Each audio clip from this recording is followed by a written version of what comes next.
মাধ্যমে, একটা হচ্ছে জুলুমের মাধ্যমে। কিসের মাধ্যমে? জুলুমের মাধ্যমে অন্যের সম্পদ আত্মসাৎ করে উঁচু উঁচু বিল্ডিং নির্মাণ করা সম্ভব। তাহলে এখন আমাকে বলেন, এই পুরো সিচুয়েশনের মধ্যে আমরা পড়ে আছি না নাই? তাহলে আমরা কি আমাদের একটু রমজান মাসে নিজেদের নিয়ে ফিকির করা উচিত না, যে আমরা যে পরিস্থিতির মধ্যে আছি এটাকে বোঝার চেষ্টা করা উচিত। এরপরে যে পাপগুলো চারপাশে চলতেছে এগুলোতে ভয় পাওয়া উচিত। কোন দিন না আল্লাহর গজব নেমে আসে, এখান থেকে নিজের থেকে বাঁচিয়ে রাখা উচিত, মানে সর্বোচ্চ চেষ্টা করা উচিত দূরে থাকা, এবং একই সাথে এগুলোকে সংশোধনের জন্য ফিকির করা উচিত। এই সংশোধন একা একা হবে না, এই সংশোধনের জন্য দরকার ব্যক্তিগত উদ্যোগ, উলামায়ে কেরামের পদক্ষেপ, তাদের ঐক্য, মসজিদ মাদ্রাসার ভূমিকা, সর্বোপরি রাষ্ট্র শক্তির একটা ভূমিকার দরকার আছে। আমি বুঝাই একটা জিনিস আপনাকে। এই যে জুব্বাটা আমি পরে আছি, এটা মনে করেন আপনি হাতে তৈরি করেন, হাতে তৈরি করেন।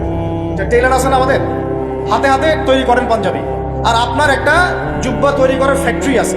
উৎপাদন কোনটার বেশি হবে বলেন? যে হাতে তৈরি করে ও বেশি উৎপাদন করতে পারবে, না যে ফ্যাক্টরি দিয়েছে সে বেশি উৎপাদন করতে পারবে? ইসলামী রাষ্ট্র হচ্ছে এরকম একটা ফ্যাক্টরি, যেটা চাইলে অনেক অনেক বেশি ভালো ভালো প্রোডাক্ট জনগণকে খুব দ্রুত সময় দিতে পারে। আমি দাওয়া দিয়ে যতটুকু না ইসলাম এবং সংশোধন করতে পারবো, একজন ওমরের মতো রাষ্ট্রপ্রধান চাইলে পুরো সমাজটাকে অনেক সহজেই সংস্কার করতে পারবে। এই জিনিসটার ঘাটতি আছে না নাই? আমরা দোয়া করি আল্লাহ পাক আমাদের প্রত্যেক এলাকার মেম্বার, চেয়ারম্যান, এমপি, মন্ত্রী যারা আছে সবাইকে ইসলামের সহি বুঝ দান করেন, তাদের সবাইকে ইসলামের জন্য কাজ করার তৌফিক দান। তারা যদি সৎ উদ্যোগ নিতে পারে সমাজের এই সমস্যাগুলো কেটে যাবে। আর আমরা বয়ান করে, দাওয়াত দিয়ে, মাহফিল করে কতটুকুই বা আমরা কাজ করতে পারবো? কতটুকু করতে পারবো? বেশি করতে পারবেন না। আল্লাহ পাক আমাদের সবাইকে এই রমাজানে পরিশুদ্ধি অর্জন করার তৌফিক দান। আর একটা খালি ডিপার্টমেন্ট বলে শেষ করবো, আমরা আমাদের ব্যক্তি জীবন তাকওয়ার মানদণ্ডে ঢেলে সাজাবো ইনশাআল্লাহ, আমাদের ইবাদত বন্দেগী ঢেলে সাজাবো ইনশাআল্লাহ, আমাদের অর্থনীতি, পরিবার ঢেলে সাজাবো, সংস্কৃতি ঢেলে সাজাবো। আর সংস্কৃতির মধ্যে আমরা নবীর সুন্নতের বাইরে যাবো না ইনশাআল্লাহ। পশ্চিমাদের, ইহুদিদের, মুশরিকদের কোনো সুন্নতের উপর আমল করবো না ইনশাআল্লাহ। তাহলে ঘরে ঘরে কি এখন গান বাজনা বাজবে? তা বন্ধ করবেন। তারপরে ঘরে ঘরে কি স্টার জলসা, জীবন আরো বাড়বে? আমাদের মা বোনদেরকে বুঝাবেন, মাঝে মাঝে কঠোর হবেন। পুরুষ যদি হয়ে থাকেন একটা ধমক লাগাই দিবেন যে দ্বিতীয়বার যেন কথা বলতে না হয়। পুরুষের মতো পুরুষ হয়ে বাঁচেন। বিশ্বাস করেন, এখন কোনো ক্ষেত্রে ছেলেদের আচরণ দেখলে মনে হয় যে তারা মেয়ে হয়ে গেছে, আর মেয়েদের আচরণ দেখলে মনে হয় ওরাই ছেলে।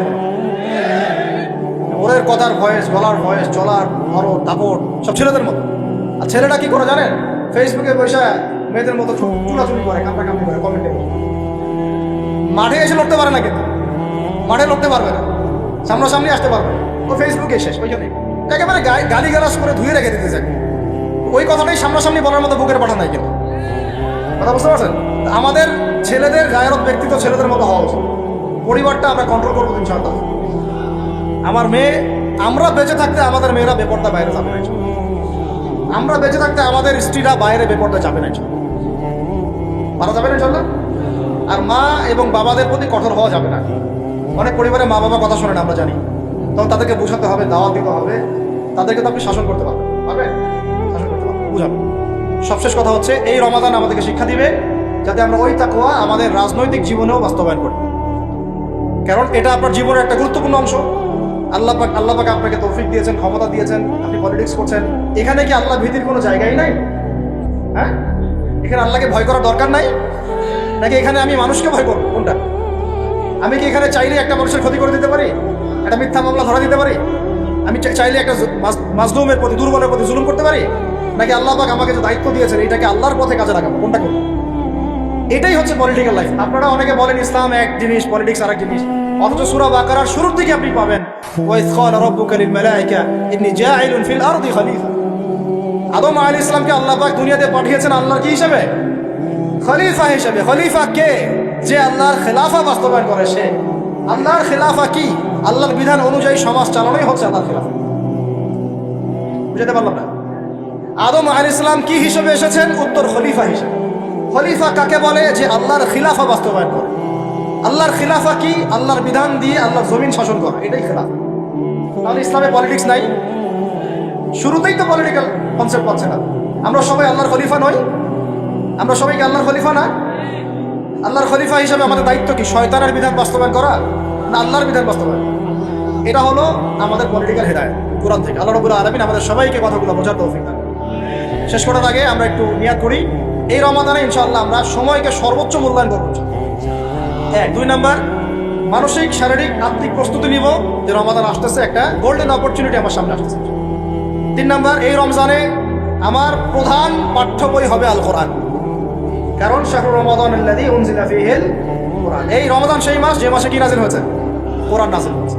তো আল্লাহ পাক আমাদের সবাইকে রমজান মাসে বেশি বেশি কোরআন তেলাওয়াত করার তৌফিক দান করেন, কোরআনের অর্থ পড়ার তৌফিক দান করেন, এর আদেশ মানার তৌফিক দান করেন, এর নিষেধ ছাড়ার তৌফিক দান করেন, কোরআনের দাওয়াত মানুষের কাছে পৌঁছানোর তৌফিক দান করেন এবং কোরআনের সমাজ বাস্তবায়নের তৌফিক দান করেন। 4 নাম্বার হচ্ছে রমাদান মাসে আমরা একেবারে ভরপেট খাবো না ভাই, ঠিক আছে ভাই? নিয়ত করলাম তো ইনশাআল্লাহ। পুষ্টিকর খাবার, পরিমিত খাবার এবং ফ্রেশ খাবার। পুষ্টিকর খাবার, পরিমিত খাবার এবং ফ্রেশ খাবার। এর বাইরে গেলে আপনি ফিজিক্যালি দুর্বল হয়ে যাবেন, যে আমরা দুর্বল হয়ে গেছি এই ভেজাল খাইতে খাইতে। প্রতিদিন আমরা বিষ খাচ্ছি, বিষ। কেমনে যে আমরা বাইচে আছি আল্লাহ ভালো জানে, সিরিয়াসলি বলতেছি। খাবারের যে অবস্থা, কেমনে যে আমরা বাইচে আছি আল্লাহ ভালো জানে। এই অধিদপ্তরগুলো যারা নিয়ন্ত্রণ করেন তারা যদি আইনের সুশাসন নিশ্চিত করতে পারতেন, মোবাইল কোর্ট বসায় বসায় কোমরের মতো শাস্তি দিতে পারতেন, কারো সাহস ছিল না খাবারে ভেজাল দিতে। জাতিকে মেরে ফেলতেছে, তো জাতিকে মেরে ফেলতেছে, ছেলে ছেলে বাচ্চাদেরকে মেরে ফেলতেছে, বাচ্চাদের ব্রেন ডেভেলপমেন্ট হতে দিচ্ছে না। আমি তো প্যারেন্টিং নিয়ে পড়াশোনা করেছি অনেক, বাচ্চাদের ব্রেন ডেভেলপমেন্ট হতে দিচ্ছে না। খাতে বাচ্চাকে কি কিনে দেন? চিপস কিনে দেন, চকলেট কিনে দেন, এটা কিনে দেন, সবই বিষ, বিষাক্ত জিনিস, সব বিষাক্ত। আমরা কি খাই? ফাস্টফুড, পিৎজা, বার্গার, রাস্তাঘাটে সব বিষাক্ত জিনিস। চাল ডাল তেল লবণ যা যা খাচ্ছেন, মশলা, এর মধ্যে দেখবেন মিশাই দিছে ইটের গুঁড়া, ভুসি। এটা নিয়ে আমি আলাদিন কথা বলবো ইনশাআল্লাহ, অর্থনীতি নিয়ে। মানে এমন একটা অবস্থা যে নতুন করে ইসলামী অর্থনীতি প্রতিষ্ঠা করতে হবে এখন মনে হচ্ছে। আপনারা ব্যবসা করার নিয়ত করেন, হালাল পণ্যের ব্যবসা করেন, মানুষকে ভালো কিছু খাওয়ান, ভালো কিছু দেন, দেখবেন জাতি বাঁচবে ইনশাআল্লাহ, এবং আপনারও কাস্টমার বাড়বে ইনশাআল্লাহ। কারণ আমরা সবাই ফ্রেশটাই তো চাই, 10 টাকা বেশি দিয়ে হইলেও সেটাই কিনবো ইনশাআল্লাহ। আল্লাহ পাক আমাদেরকে রমজান মাসে পরিমিত খাবার তৌফিক দান করেন, পুষ্টিকর খাবার খাওয়ার তৌফিক দান করেন এবং বেহিসাব রিজিক দান করেন। 5 নম্বর হচ্ছে রমজানে আমরা তারাবি সালাত জামাতে পড়বো।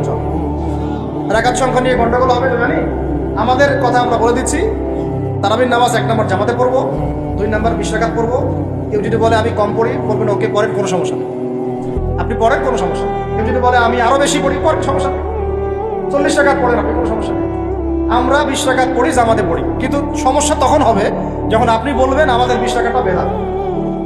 যদি এই কথাটা বলেন তাহলে সমস্যা হবে, তখন আমাদের সাথে মাদ্রাসায় বসতে হবে। আর আমি তো বলছি মাদ্রাসায় না বসবেন, কোথায় বসতে চাই? অনলাইনে। অনলাইনে তো আর আপনি বই খুলে এগুলো ধরাইতে পারবেন না। মাদ্রাসায় বসলে তো কিতাব আদি ধরাইতে পারবেন, রেফারেন্স দিচ্ছে যে বইগুলা, ওই বইগুলা খালি পিছনে থাকবে, বলতে হবে খুঁজে নিয়ে আসেন বইটা কোথায় আছে, ব্যাস করলো খেলা, আর কিছু করা লাগবে না। তো যাই হোক, ওইদিকে আমরা যাচ্ছি না, আল্লাহ পাক আমাদের সহি বুঝ দান করেন। আমরা আমাদের মাসলাকে আছি, জামাতে সালাত পড়বো ইনশাআল্লাহ, তারাবি সালাত, খতমে কোরআন পড়বো ইনশাআল্লাহ, এবং চেষ্টা করবো 20 রাকাত পড়ার ইনশাআল্লাহ। কেউ যদি বলে এটা বেদাত, তখন আমাদের সাথে বসাই, ওলামা কেরামের সাথে বসাই। মনে রাখবেন, উসমান রাদিয়াল্লাহু আনহু যদি 2টা আযান দিতে পারেন জুমার, আমি আবু তো আদনানে দিতে কোনো সমস্যা নেই। ওমর ইবনে খাত্তাব যদি 20 টাকা তারাবি পড়তে পারেন নিজে, আমার মতো হাজার হাজার মানুষের পড়তে কোনো সমস্যা নেই। আমরা সাহাবীদের চেয়ে বেশি দিন বুঝি না। মা আনা আলাইহি ওয়া আসহাবি আল-ইয়াউম আলাইকুম বিসুন্নতি ওয়া সুন্নতি খুলাফায়ে রাশিদিন মাহদিয়িন মিন বা'দি। এই হাদিসগুলো শুনাই দিন। আল্লাহর রাসূলের সুন্নাহও যেমন আমরা ফলো করব, সাহাবীদের সুন্নাতও ফলো করতে হবে। মানে বোঝা যাচ্ছে কি?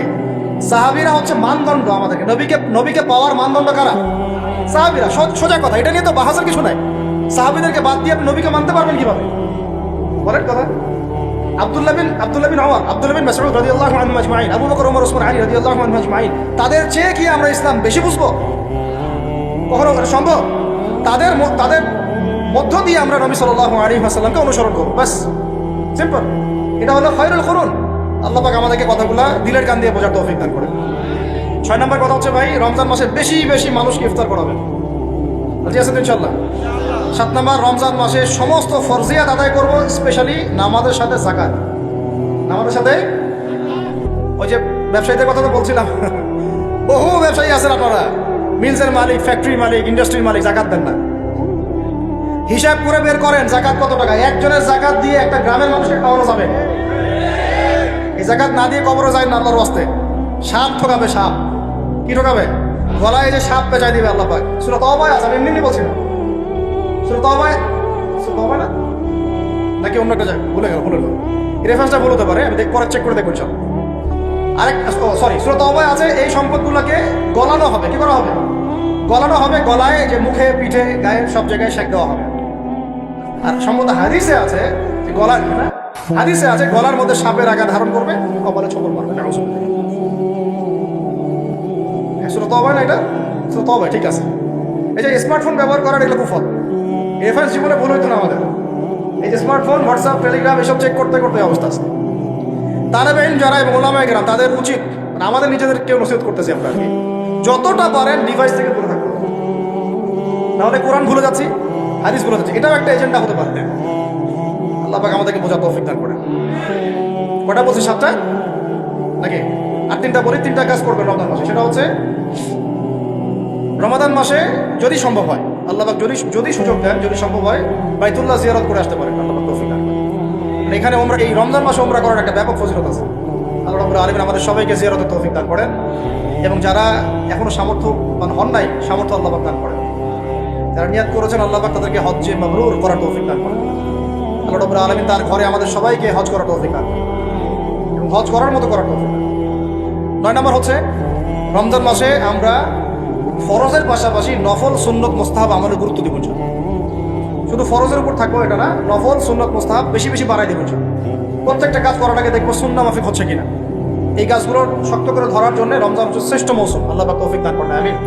আর শেষ কথা হচ্ছে রমাদান মাসে রোজা রেখে আমরা যেমন হালাল ছেড়ে দিয়েছি, সারা বছর আল্লাহ পাকের সমস্ত হারাম থেকেও দূরে থাকবো। এটাই রমজানের মূল শিক্ষা। মূল শিক্ষাটা কি জানেন? রমজান মাসে রোজা রেখে যে আমরা হালাল ছেড়ে দিয়েছি, এটা যেন সারা বছর অব্যাহত থাকে। সারা বছর যেন আমরা হারামে লিপ্ত না। রোজা রেখে হালাল ছেড়ে দিয়েছি না, খাওয়া পান করা স্ত্রী সহবাস ছেড়ে দিয়েছি না, রোজা রেখে হালালও ছেড়ে দিলাম। সেই রোজাদার কি হারামে যেতে পারে? বলেন, সেই রোজা থেকে রোজা রেখে তাহলে মেয়ের সাথে কথা বলতে পারে, সুদ খাইতে পারে, ঘুষ খাইতে পারে, জেনা করতে পারে। যেহেতু রোজা রেখে আমরা এগুলো করছি না, এই শিক্ষাটাকে আমরা যেন সারা বছর ধরে রাখতে পারি। আল্লাহ পাক এই তৌফিক আমাদের সবাইকে দেন। আল্লাহ রাব্বুল আলামিন আমাদের সবাইকে আসন্ন রমাদানের সুস্থতার সাথে এই কাজগুলো করার তৌফিক দান করেন।